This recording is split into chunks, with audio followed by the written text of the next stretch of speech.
Bonjour à tous, enchanté, je suis Eoen Briand et du coup je suis là pour vous parler de mon métier de business analyst au Paris Saint-Germain. Mais avant toute chose, j'aimerais bien vous parler de mon parcours pour vous montrer qu'en fait il n'y a pas de voie parfaite pour faire le métier qu'on veut et que c'est possible de travailler dans le sport sans forcément avoir passé énormément de temps dans le sport au préalable. Donc du coup, mon parcours, moi je suis arrivé en 2016 à Rennes School of Business où j'ai intégré le programme Bachelor, ce qui m'a permis notamment d'avoir 3 expériences professionnelles dont Digital Inspirationnel, puisque du coup j'ai travaillé pour l'événement lors de sa première édition en 2018 il me semble. Ensuite, du coup, j'ai poursuivi mes études à Rennes School of Business sur le programme Grande École, ce qui m'a permis pendant un an de travailler à Paris dans une start-up qui s'appelle Iconoclast, qui forme des commerciaux, business développeurs en 4 mois. Et moi, j'avais pour mission de créer et développer toute la formation en ligne. Donc, c'est ce que j'ai fait pendant un an. Ensuite, puisque j'avais une réelle appétence pour le monde du sport et que je voulais vraiment travailler dans le monde du sport, j'ai décidé en 2021 de me spécialiser dans un master sport et tourisme.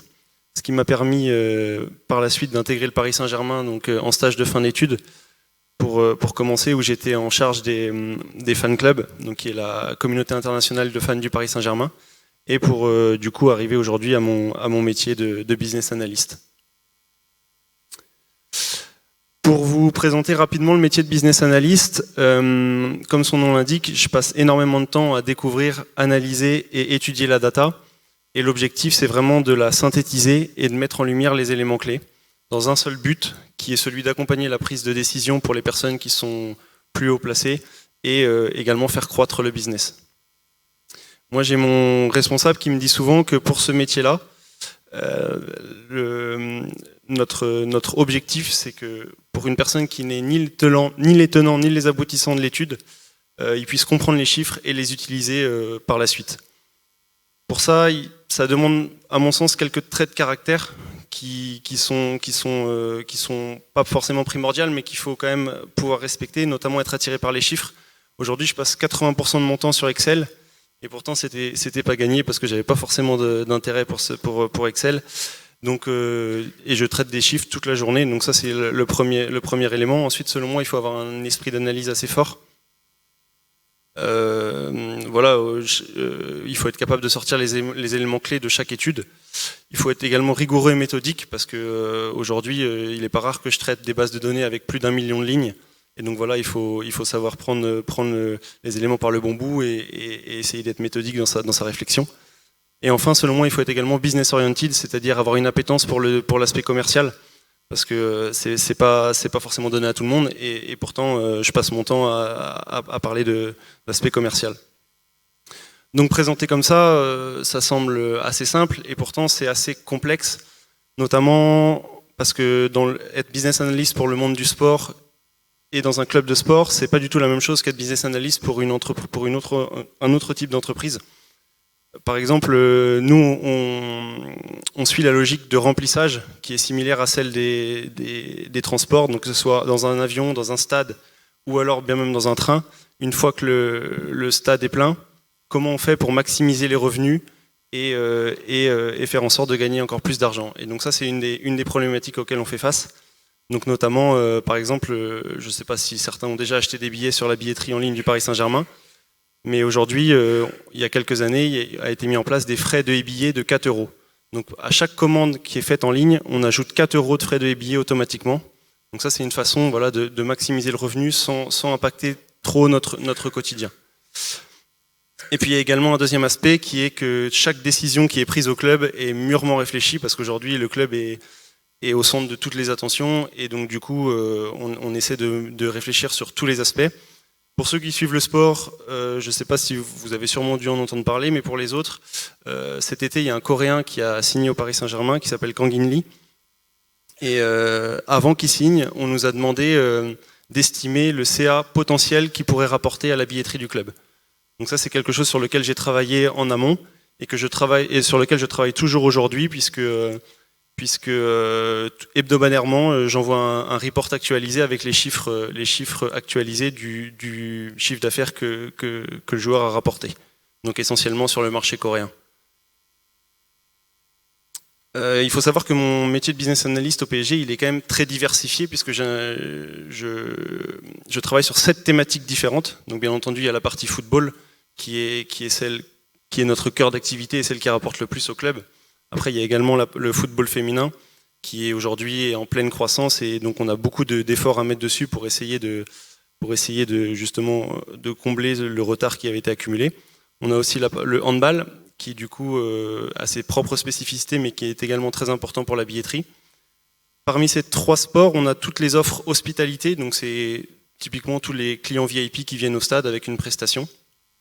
J'interviens également sur le Stadium Tour, qui est un nouveau produit qu'on a internalisé il y a environ 1 an de cela.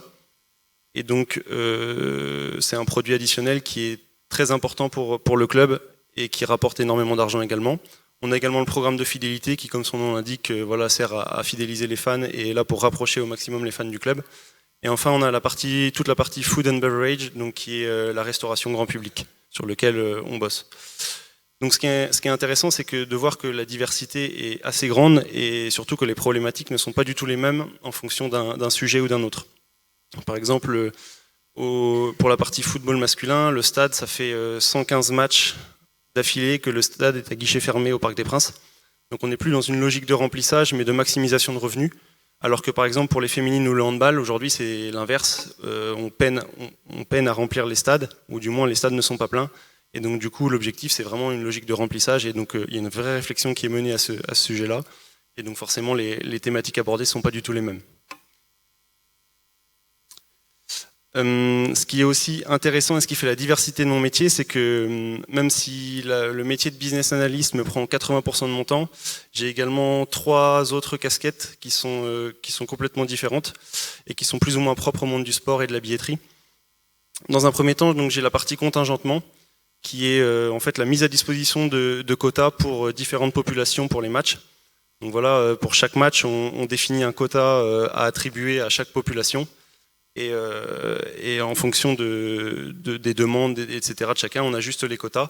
Et il faut évidemment vérifier les stocks à l'approche du match, puisque aujourd'hui, si les places ne sont pas saisies, etc., comme le but est quand même de remplir le stade, et ben voilà, il faut adapter les quotas pour les attribuer à d'autres quotas.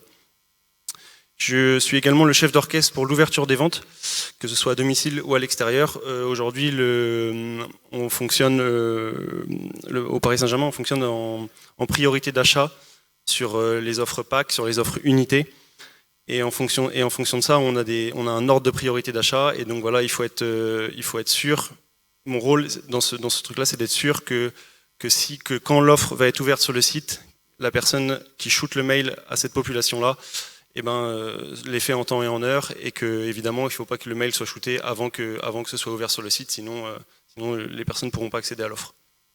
Et évidemment, il y a une forte partie d'anticipation des ventes, puisque ne serait-ce que pour le foot, on a 40 matchs sur l'année. Là, typiquement, cette semaine, on a déjà ouvert les matchs pour la 2e partie de saison. Donc c'était Rennes et Reims, il me semble, cette semaine. Donc ils sont en février et mars de cette année.